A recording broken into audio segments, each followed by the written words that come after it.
Alright, so if you watched last time, we got just cases here for the auction yard ZUMA that we're building. We went over it last time, you guys will see again shortly once we start pulling these parts out. But we got a box full of parts here as well, everything we need to rebuild this motor, and it's time to get straight to work. We've been building a lot of motors this year. You know, you learn something new every single time, and I think I found my favorite way to build these things up. First things first, I made a little run to a local Albertsons, and I grabbed myself some dry ice. So, if you know, the typical way is to usually put your bearings and your crank in the freezer, and then you heat up these cases. The bearings themselves, the metal will contract a little bit, just the tiniest bit, and you heat up these cases, and obviously with heat, metal expands, so it makes it a lot easier to pop in these bearings. I found out that using dry ice is the absolute best way to do that because it will freeze the bearings so much and so fast that it just makes them literally just fall right into the cases. But both crank bearings are getting froze over, as you can see. And we're just gonna plop them right in, boys. Some tin foil on the back of this one, it makes it a little bit easier to hold the heat in. Here goes nothing.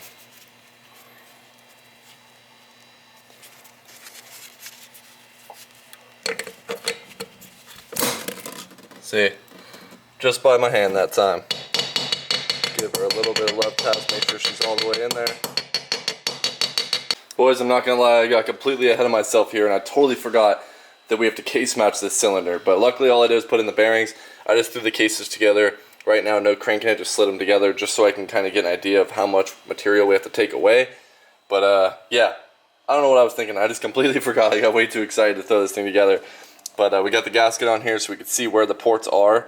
We'll set it down, and we'll really see how much material we have to take away right there and right there to open it up for this port right here. So nothing too crazy. It's gonna come in here with the Dremel and really clean that up and get that material to flow in there a little bit better and open up those ports just a little bit. So I'm gonna take a Sharpie, mark this up, and we'll get to work. The only reason I don't want to open this intake up a little bit more because the bridges on the intake port are right there. So if I go in too much, it's gonna eat away at that bridge and make it all one.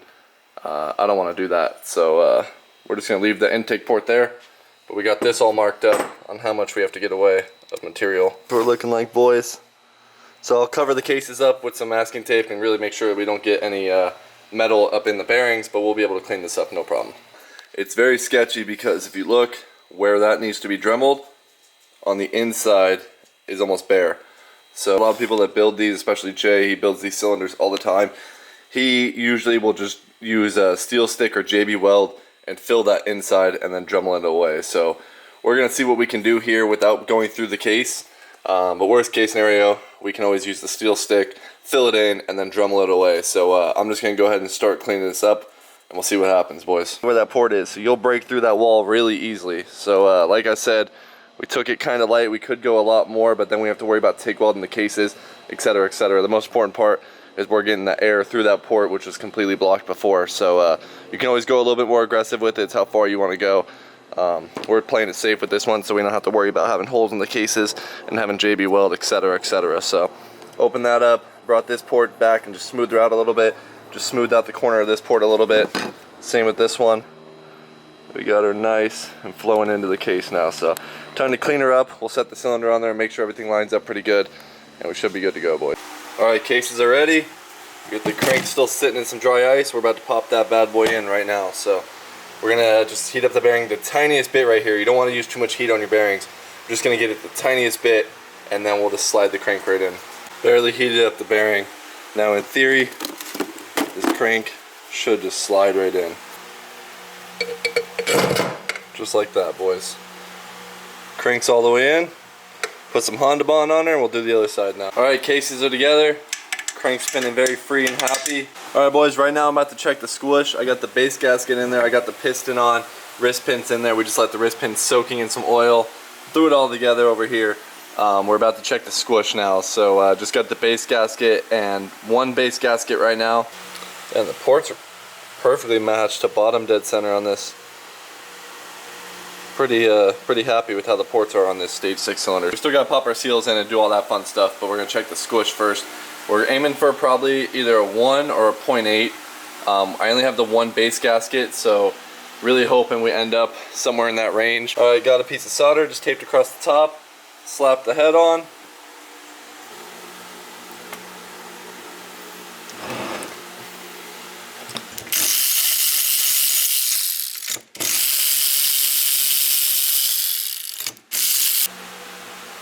that squish is tight 4, which is insane tight. We are not going to be running no 0.4, so we're going to have to figure something out. I don't have any more base gaskets for this thing. It only came with the 1. Well, squish is a 0.4, that's not going to work.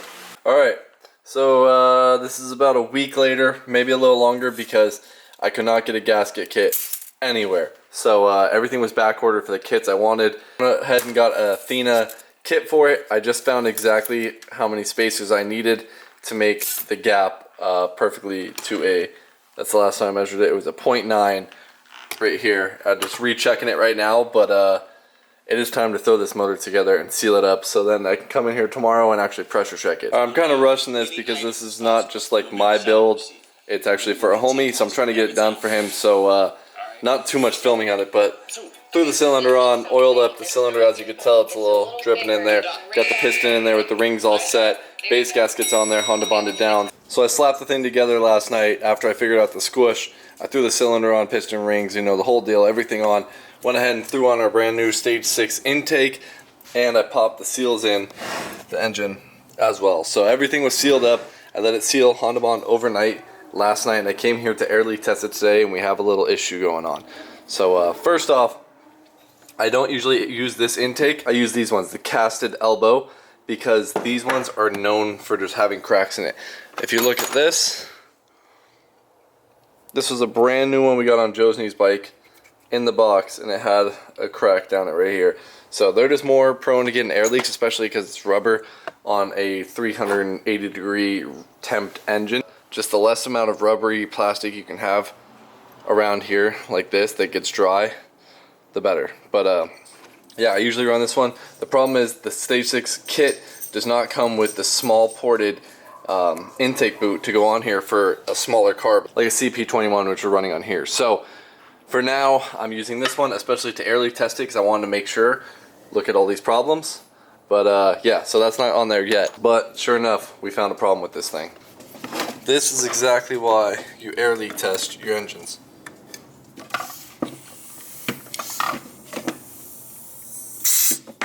So, as you can see, it's not holding pressure. You want it to hold about 6 psi for like most any 2 strokes. But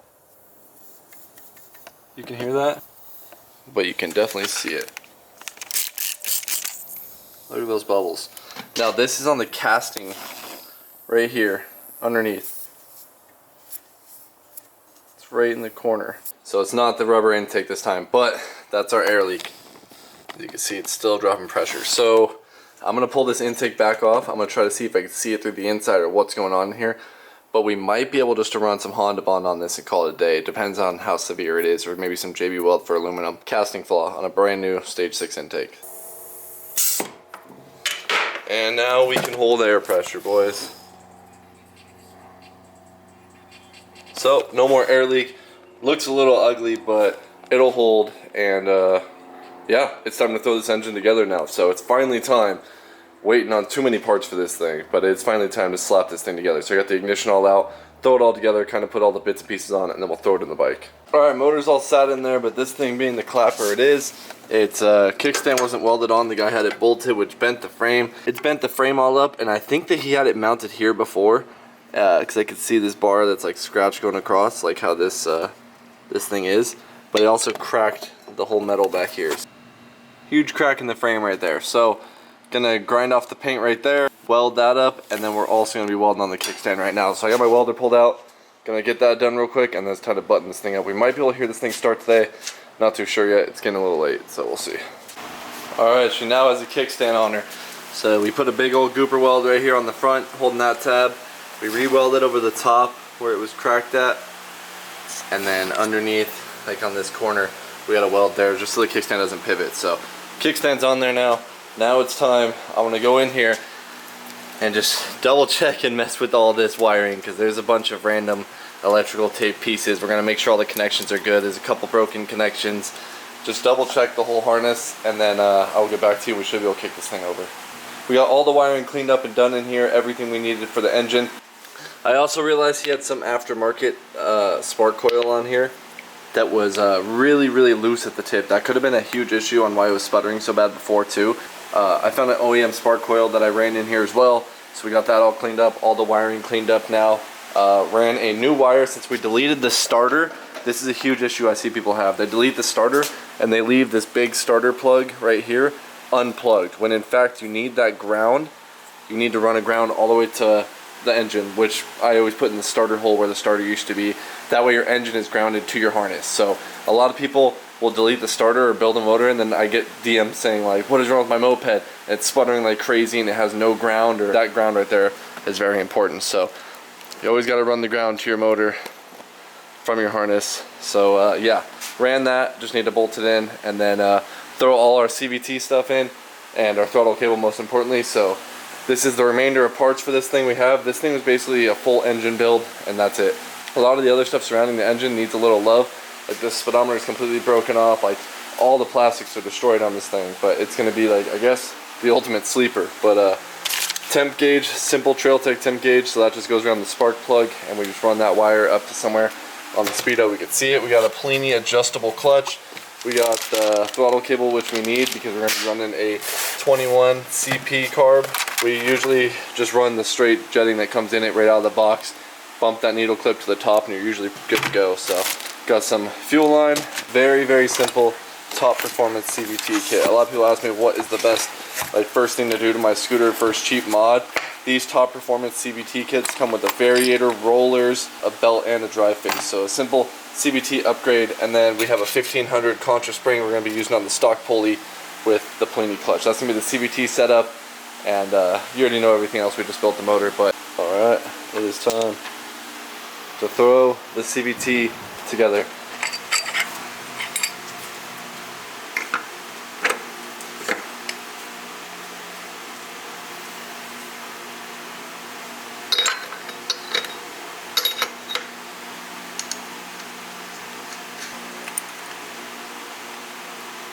Put our carb on. We're kind of just throwing everything together right now because I want to get it started today. It's getting late, so.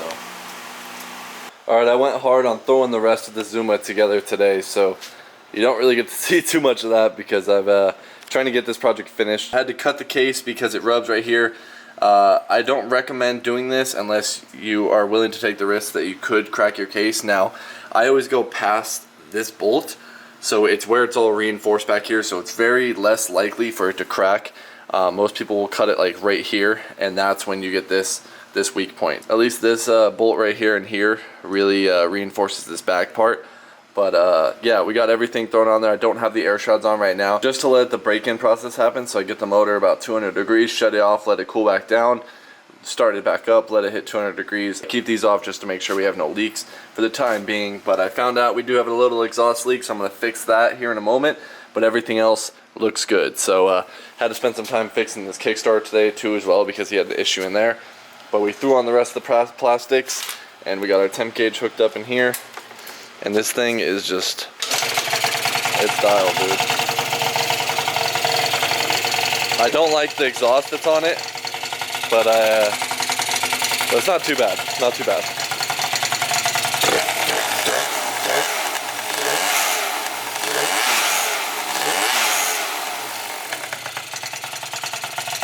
Sounds pretty good though.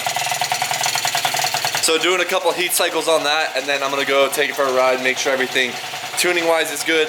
I put heavier rollers in it than I normally do, but I'm running the top performance kit, so it comes with 7 gram rollers. I threw those in. I usually run 5.5s in my build, so I'm gonna be curious to see how this feels. We might swap it out, we might keep it. I usually run the stage 6 variator, so it's a little different, but who knows, this top performance one might like the 7 grams, so we'll see what we're dealing with.